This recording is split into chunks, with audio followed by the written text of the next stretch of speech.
Paralysis is not the worst thing that can happen to someone. Yeah. It really isn't. Yeah. I woke up this morning and I said, you know what? I'm happy being paralyzed. Yeah. As you guys know, I love Instagram. Epic Gardening is pretty big over on Instagram. And over the years, maybe 6 years now, I've had the chance to meet a lot of incredible gardeners.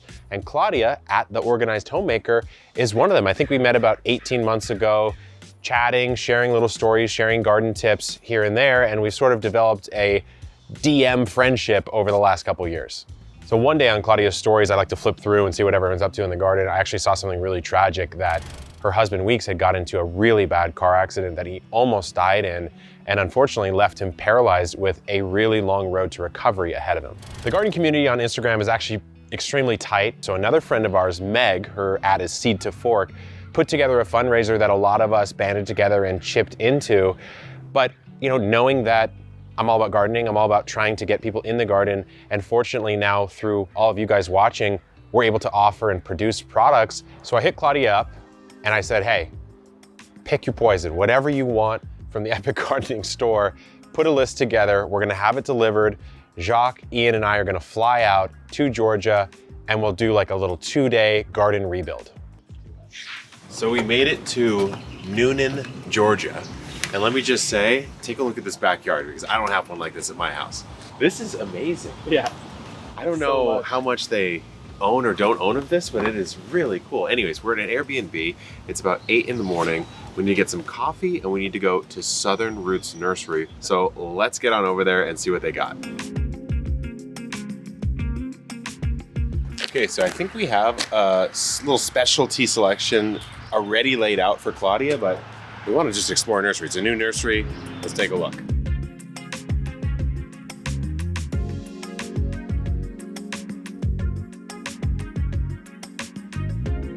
All right, so we got our stuff. We're heading on out to Claudia's house. I'd never been to Georgia before. And first of all, the countryside in Georgia, absolutely beautiful. We get into rural Georgia. Claudia, there she is. She's right there. Oh. Wow, she's got a cool house. Yeah. Look at all these trees she's got here. Yeah. Hey, look who it is. Wow, this garden is awesome, Claudia. It's really nice looking. Good to meet you. You too. Yeah. You too. And we pulled into Claudia's driveway and just saw this sprawling vegetable garden on the right with raised beds, in-ground beds. On the left, a huge 100-foot bed of flowers of all sorts of different types. And then through the little facade of the house, you could see this back orchard with what I could only assume were blackberry canes. So an incredible garden pulling up. Oh, that's garlic. Garlic gets like way bigger than ours. How is your garlic that big? How big do you think the bulb's gonna be? Let's see. Let's find out. Oh, dude, are you kidding me? Look at this. That is huge. And then it doesn't really separate that much, huh? It does. Or- Once you peel off a couple layers, Okay, you have let's see to if we let it can- dry a little bit too. Oh, I guess I I shouldn't. have I one shouldn't do inside. it. I'll let you do Yeah, we'll later. see it. But look at this garlic, guys. That is massive. Yep. Like or not, but we got a bunch of goodies for you. Listen, I'm excited. We got some peppers. We got some tomatoes. We got some No, flowers. I don't have any dill Yeah. or sage or basil. Okay, I haven't perfect. planted those yet. That's great. Yeah, so I guess we got an herb garden for you here. Yes. And then we walked out to the back that I mentioned, which is really a sprawling orchard with tons and tons of different blackberries. And in the distance, on a gas lawnmower, I saw Weeks on a support digging up raspberries out in the back patch. So this is where I am. Yeah, this is the daily task. Well, no. I can't do much this year, Yeah, but I can do this. Yeah. that's what matters. So I do what I can. Yeah. And it turns into occupational therapy. Yeah, I guess it does, doesn't it? Because I have to bend. Yeah. I have to go You're down. being forced to Yes. adapt, Yeah. right? I have to literally go to the ground sometime and go Yeah. back up on this. Do you then just pull? Well, you go down, Careful. steady is not steady this for me, and then I'll show you. Just try to dig in the back legs a little. Yeah. Down. Oh. So it's almost a dip. Yeah. Do what you need to do. Yeah. Pull up what you need to pull up. What have you. And then you put the And transplant from there. It's because see the feet they don't cooperate sometimes. Mm. Let me put that one just like that. Yeah. Then once that foot is this, you're working the quads And then Oh, wow. pull So that you're one doing almost forward. like a, yeah. A lunge. Yeah, yeah. Almost like a lunge. So, I mean, the first thing I thought was, okay, I thought that he was still in a wheelchair and wasn't able to get out in the garden. So I was really encouraged to see that he was walking and functioning, digging, using his hands. And then second of all, I thought that might be a little dangerous. I don't, you know, with those types of injuries, you don't want to re-fall or re-injure. And so it was a really interesting thing. I just wanted to get out there and meet him and see what his perspective was. And that's exactly what we did. You can't imagine what it is to wake up one day. No, you didn't wake up. It just came to your mind because I was in the hospital, I don't remember, 2 weeks gone. Yeah. You come to your senses and your feet feel like cement. Yeah. You can't move your back. You're all broken up from the back down. Yeah. You don't know where you are. Wow. You just know you're there. Yeah. You know, it's a hospital room, but not which one. And all I said was, thank God I'm alive. Yeah. I'm dying 4 different ways all at once. Paralysis is not the worst thing that can happen to someone. Yeah. It really isn't. Yeah. I woke up this morning and I said, you know what? I'm happy being paralyzed. Yeah.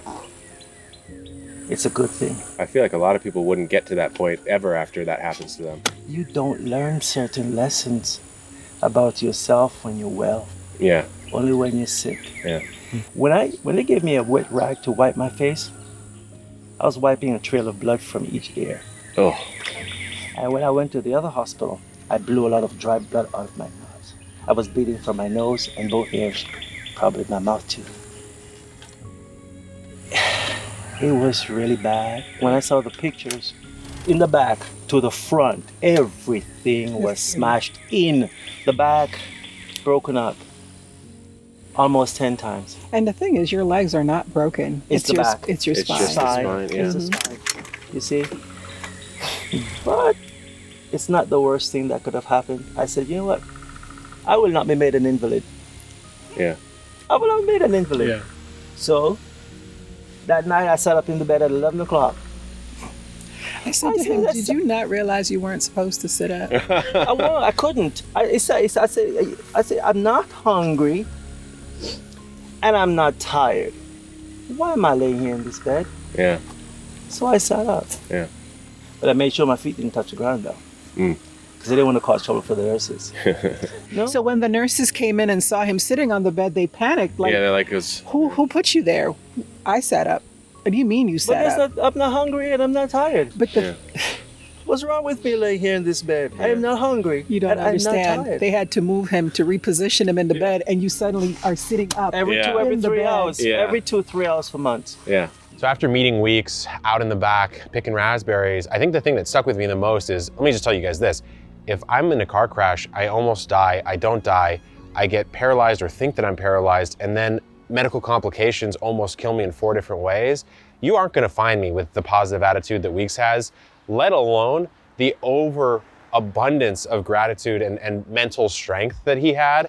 And so I think I can speak for myself, but certainly Jacques and Ian and everyone on our team, we kind of walked away from that and we were just like, wow, like this guy is an impressive human being. We just got a tour of the incredible garden in the front, the orchard in the back. We met Claudia and her husband, and now we have a special delivery. We've got some birdies beds that Jacques and I, and maybe even Ian, are gonna build, so let's get to it. Okay, we've built the last of the birdies beds. We know where they're gonna go, but maybe Claudia is gonna explain that.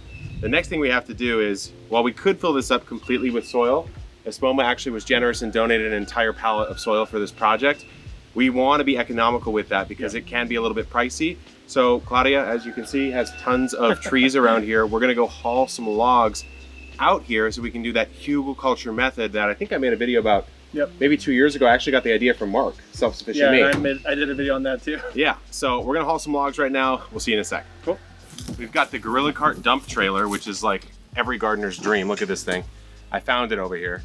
So this is gonna be the log hauler.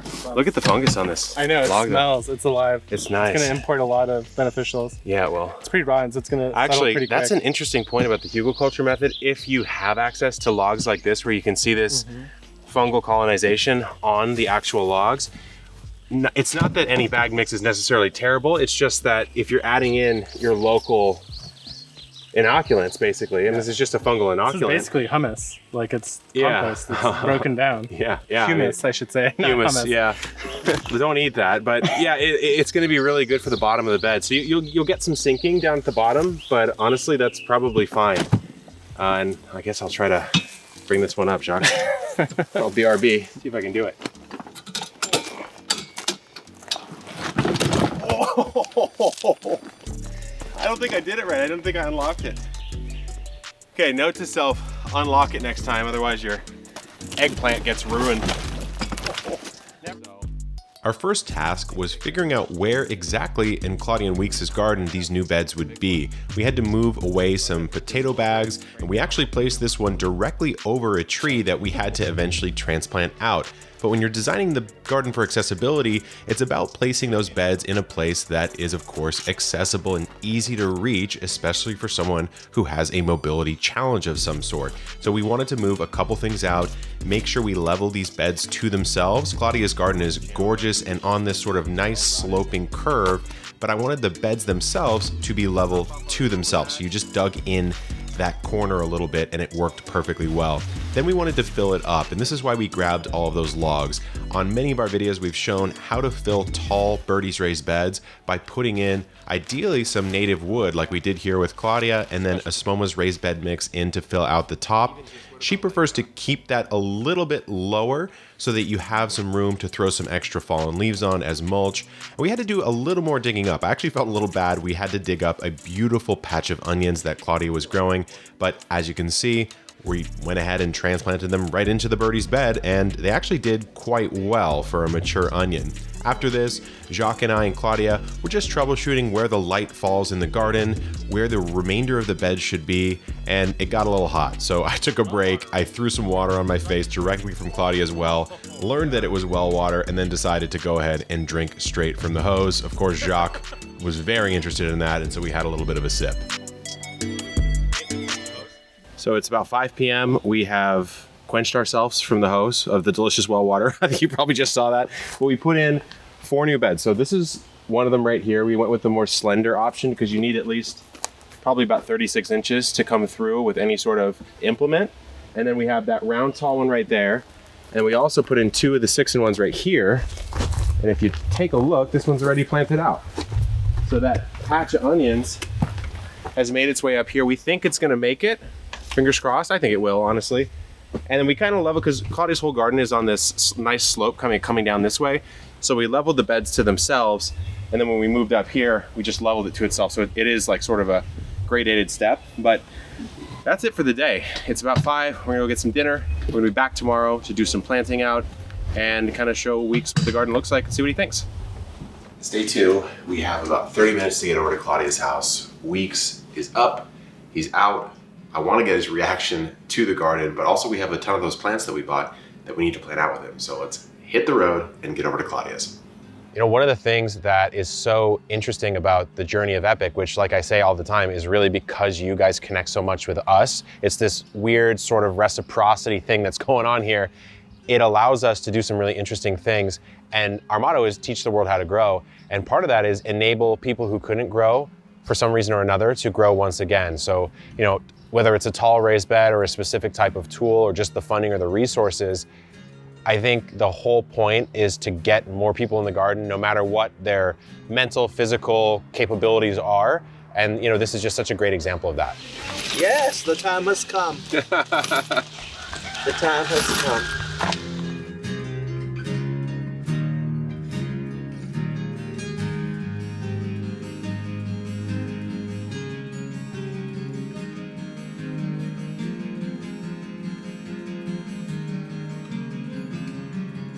Is this an okay distance for you? Yes, it is. Yeah. Any distance is an okay distance. Yeah. Because my thing is, I will learn to traverse the terrain. Yeah. Because they taught me how to walk on a shepherd, how to walk on an uneven surface. Oh, they did. And they even taught me how to take the wheelchair on grass, which Really? is not very easy. Yeah. But they taught me that. So see here, I come here. Of course, you have to garden Lock it. with the tea. Nice. There must be tea. What kind of tea? green tea with ginger. Oh, that's up my alley. I'm big on Yes. green tea. Yeah. Then be safe, sit, and then I can just work right here. Perfect. Look at this. Look at the height. Yeah. I can just work. It's perfect. Yeah, it is. So watching Weeks plant was really interesting because I learned a ton about 25 different types of blackberries the day before. So he has a level of botanical knowledge that is unmatched amongst many gardeners that you'll meet. And it's the methodology by which he plants that was interesting to me, just the way he plants. I mean, you pick something up from every single person that you watch garden. So someone that works in so much of his own life philosophy into how he approaches the plants was inspiring. I don't do it that way. I think more on a scientific level. Weeks seems to think more on a deep philosophical level about how he interacts with the plants, and that even spills into how he literally plants them, which was really cool. So as the Epic Gardening crew pulled out of the driveway to head on home to San Diego, we were all tired, but all very, very full at the same time. It was a rewarding trip for us, and hopefully as well, Claudia and Weeks, and hopefully there's many more of these to come. So until then, good luck in the garden and keep on growing.